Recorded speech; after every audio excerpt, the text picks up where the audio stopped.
So please note, as you come in, you will be muted. And at the end, we will have a chat session where you can ask questions via the chat window. If you do not have access to a computer to chat and you're listening to this on your phone, please just email us at uwtpdc.uw.edu or at uw.edu, and we can answer your questions at that time. Well, welcome. My name is Christopher Sellers, and thank you for joining this session. You can find more information about this program at www.tacoma.uw.edu/pdc/photography. So a quick overview of what we're going to cover today. Of course, introductions. Then I'll give a program summary. Then you'll have a chance to meet the instructor, Davis Freeman. Then we'll have our Q&A session. All right, that is me. I am the program manager for this and several other programs at University of Washington, Tacoma. It's very exciting to be part of this program. This is our first iteration of the art and business of photography. So let's talk about it. Like I said, all brand new. Again, you can find more information at our website. And here's the most important information, the logistics. So the class will be meeting on Saturdays over the course of 3 terms. You will get field assignments throughout that time. The fall classes start on September 28th and go through November 9th. There will be 1 week where class does not meet. Winter term, it will be individual meetings with the instructor, Davis Freeman, and then you will go through and do field assignments at that time. About 10 hours worth of work. Each term is the spring, fall, and spring term are basically about 30 hours of in-class work. Spring term starts April 4th through May 16th. At the end of the program, we will have a gallery showing of all of the photography in the program. Price is just under $3,000. It varies per term. Fall term and spring term are at $12.99 each, and winter term is at $3.99. We did that in order to make it affordable for students. No application is needed. You can register directly online. And if you, again, have any questions, you can reach out to us at tacoma.uw.edu/pdc is our general website. All right, so let's talk about who should take the program. Essentially, we have geared this towards photographers of all genres and interests. We are looking for some experience. This is not a basic photography program. It is requiring some basic knowledge of operation of the cameras. We will review some of that information at the beginning just to make sure everybody's on the same page. Most importantly, students will learn both the art and the business of photography. Again, the idea of this course is that it is business focused. So you are taking that art and you are applying it to growing your own business. And essentially, that's what this next slide says. You graduate with the knowledge and experience to enter the field, start a business, change specialties, or to find a job with a group doing commercial photography as well. All right, well, let me go ahead and lead in and introduce you to Davis Freeman. He is the instructor for this program. I'll let him give a little bit of his experience and why he came to us with this program in mind. Davis, take it away. Thank you, Christopher. Hello, all. Hope y'all are doing well. I'm Davis Freeman, and before I get started, I do want to thank again Christopher, Roland, and the UW-Tacoma staff for giving me the opportunity to work with you all. Looking forward to this quarter starting in a few weeks, and looking forward to seeing who's in attendance. Where should I start, Christopher? Exactly. Well, as I said, you came to us with this from UW Seattle, and you tell us a little bit of that experience. You've been working with them, you're on their advisory board. Why did you want to bring this course down to Tacoma? Thank you. I lived in Seattle for close to 40 years and had my businesses there. 2.5 years ago, I decided to move out of the big city and back down to Tacoma, where I had lived in the 70s and early 80s. Being on the board at the UW in the photography curriculum program there, the director there suggested I contact the UW Tacoma to see if there might be a possible teaching position. When I called Christopher, he said, well, we don't actually have any photography courses. Would you like to help me create one? And I went, yeah, that would be great. And so for the last 8 or 10 months, I've been working on a course. Why I chose this was several reasons. One, it diverged quite a bit from the University of Washington Seattle course, so there wasn't any conflict. And two, I've been teaching since the 80s, the business of photography and the art of photography. I was normally teaching someone else's coursework. This time, I wanted to create a coursework for myself and for my students. That's good. Yeah, that's great. And I think, as you said, one of our biggest differences between this program and the Seattle program is that middle term. You and I decided that in order to help save money, we wanted to let people take Photoshop on their own. We will cover a little bit of basics of Photoshop in your course, as well as Adobe Lightroom. But we figured that you can go and learn that on your own at your own speed and not have to pay a premium price for that. But what you do get is that premium experience, I think, of that one-on-one time of meeting with you and getting very specific assignments to go out during all of the program, but also especially winter term. Tell us a little bit more about your background and a little bit of your history as a photographer. Sure. Yes. I got interested in photography in high school, like many people. When I lecture, sometimes I ask a show of hands, how many people learned about photography in high school? There's usually quite a few of us. In this case, my best friend's older brother had a dark room. I'd never been in a dark room, wasn't sure what that was. So he took me in, he took a piece of paper, put it under the enlarger, exposed it, we put it in the developer, and then the face of this beautiful young woman came out of the developer, and I was hooked immediately. From there, my best friend and I became the high school yearbook photographers, and I was hooked. I just loved taking pictures. I had no idea I could earn a living at it. After my first degree at Louisiana State, I'm from originally Louisiana, I was drafted into the military, into the Army during Vietnam, and I ended up on a psych ward. Well, let me clarify that. I was working on a psych ward as a social worker. I had a lot of free time. The Army provided another dark room and an instructor, so I spent my time in that and my free time. Still not thinking it was anything for business. After the Army, I moved to the Northwest to get my PhD in psychology because I thought I'd go back and work in a hospital and do social work as I'd been doing. At the age of 25, I looked at 6 to 7 years, so I was told to get that PhD, and I thought at 32, I'd be way too old in my mind. That spring, I was in New Orleans for spring break at a party, and a guy came over and said, hey, you worked in the hospital, you love photography, why don't you become a biomedical photographer? And I said, and what is that? And he explained it to me. It's basically a photographer who works in a hospital, and he or she photographs any unusual thing that they need photographed. He also went on to say he thought there might be a school out here near Seattle somewhere. The other two were at Rochester in New York and down in Santa Barbara at Brooks Institute. When I came back, it turned out to be in Bellevue at Bellevue College. I applied, I went there on a Friday, I put in my paperwork on a Monday. The following Friday, I was accepted into the program. I had no idea what biological medical photography meant, but I figured I had 6 months to figure it out.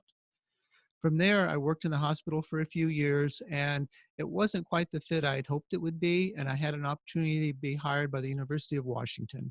I became their second permanent staff photographer in the 50-year period of my department of photography, staff photography, that is, to be clear. I worked there for 12 years, and I just got itchy feet. I wanted to go on and create something for myself, but I had no idea about business, none, zero. So I started taking classes. And very importantly, I got involved with a professional organization, the American Society of Media Photographers, and eventually became their president, chapter president. And then in 1989, 1990, they were starting a national program on the business of photography called Strictly Business. I was coerced in becoming the regional chair, and I'm glad I did. I met some wonderful people nationally. I learned a lot about the business of photography and decided it was time to start my own business, which I did in the early 90s. And I left the university after 11 or 12 years. From there, I went into commercial advertising photography, but I get bored. So in 2000, I switched over to family portrait wedding photography. I like to tell people I've done every type of photography except for underwater photography. So I'm very well versed in those things. That's great. Actually, what I love about your story and what got me originally when we spoke was that arc of experience that you have taken and applied to so many different areas of photography. And that actually, that kind of experience will come through in the course as you go through it. Even starting with your early time as getting into the heart of and the soul of people working in a psychology ward. I know we have some pictures that you brought in and you wanted to show as examples of actually your progress and what kind of skills and art that you can show and teach the students. You mind going through and speaking about those with us? Here. Thank you. Let's see what the first one we have here. The first one is. Now, I can say I selected these images for a couple of reasons. I wanted to show the commercial side, the creative side, and the personal side of photography that we will deal with in this course. The first picture that I have here, I'm not sure that y'all can see it, but it's of the board of directors for Nordstrom Corporation. It was the first annual report I shot for them, and I am a strong believer in studying the art and history of photography and art. I had been recently studying Rembrandt's paintings and came across a, um, a, a painting of a surgery. And as I was thinking about this group of Nordstrom executives, this image popped into my mind. So when I went to set this up, the Rembrandt was sort of the stepping stone to the actual photograph of the people. I spent about 2 to 3 hours setting this shot up on a Sunday, and then Monday, the Nordstrom brothers came in and we spent about 10 to 15 minutes with them. So all the time is spent ahead of time. Very minimal with the clients. This is something you'll be learning in my course. Let's see what this next photo has. Tell us a little bit about that family. Oh, yes. This is one of my biggest pet peeves. I walk around Tacoma and I see photographers that apparently are professional, and they have these beautiful backlit scenes, backlit meaning the sun is behind them. And they have the people standing there, but with no reflection on their faces. I went out about a month ago with this family, and my flash didn't go off on the first picture. And this is the result of it. It's not a bad picture. It's not bad, but look at the faces. They've got shadows around the eyes. They look like raccoons. Finally, when my flash started working, we moved to this. With the flash working, I was able to make the background darker so the clouds popped out and make the foreground of the people shine. Um, to me, this becomes the work of art that my clients hire me for. And again, as we were talking before, you have a very personal aspect to your career, and these next photos series goes into that a little bit. And look forward to having you pull some of that out of the students that you work with this fall, this year. Just so you all know, I take pictures because I need to. I have to. It's like breathing, as it is for probably many of y'all. Now, not everything can one earn a living in it, but I've always believed I didn't want to be a starving artist. So I learned the business of photography. I learned how to take my creative work and tweak it so that it would work in a commercial world. This is part of a personal project I've been working on in my family for the last 30 or so years. On the picture on the left are my cousins sitting in their chair in their living room in Baton Rouge, Louisiana. I always loved this picture. It was just them. They loved to watch television. I went back about 10 or 15 years later, and unfortunately, the husband had passed away. My cousin had switched her chair from the right to the left, and she was sitting there with her husband's chair empty. So I created an arc of the life she had to the life she has. And I do that with many of my personal projects. Excellent. Thank you for sharing that with us. The next photo is one that you received some recognition for, I understand. There we go. Sure. I was in Ireland 2 summers ago and walking around Dublin, and I saw this group of young women, boys and young women, in the field in the park, and they were getting ready for some sort of physical activity. That's where this girl is stretching, and the other kid has like a hula hoop. I just really found the image compelling. So I was taking some snaps, and then the young girl looked over at me, and just as she did, I took this picture. And it reminded me so much of the Victorian era. And I submitted it to an international color photo street photography contest, and it won an honorable mention in that. I was very proud of that. Yeah, that's an excellent one as well. Going on to next, I mean, again, kind of you capture moments and you've shown several examples of that, and that's part of being a photographer. The next piece, though, is that technical skill, and you have three separate photos here. How did you capture it? And tell us a little bit of that process. Sure. One of the other things I want to offer my class and students is that I have a broad understanding of many subjects. I'm known primarily for my portrait people work, but I also do landscapes. This is one I did down in Louisiana.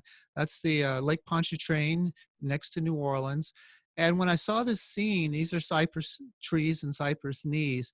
I wanted to capture the sky, the foreground, and the background. So the picture on the left is exposed for the sky area. The picture in the middle is exposed for the foreground. And then on the right, I combined the two.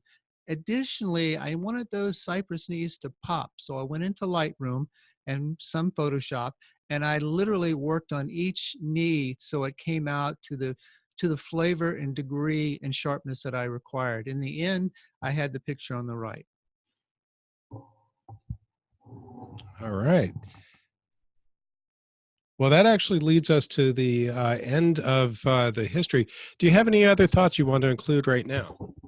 Well, I think this class, the way I see this class is it's going to be a boot camp for achievers of success.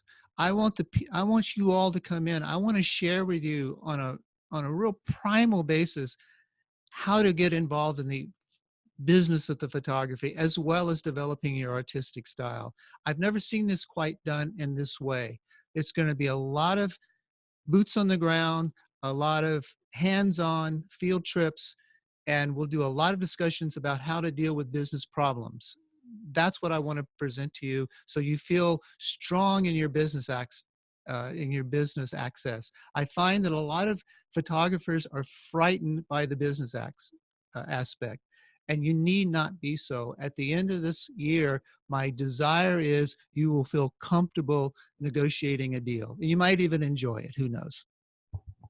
Well, hopefully people enjoy photography. I'm only a rank amateur myself, but it's very exciting. This is partially why it's great to have you on board for this program.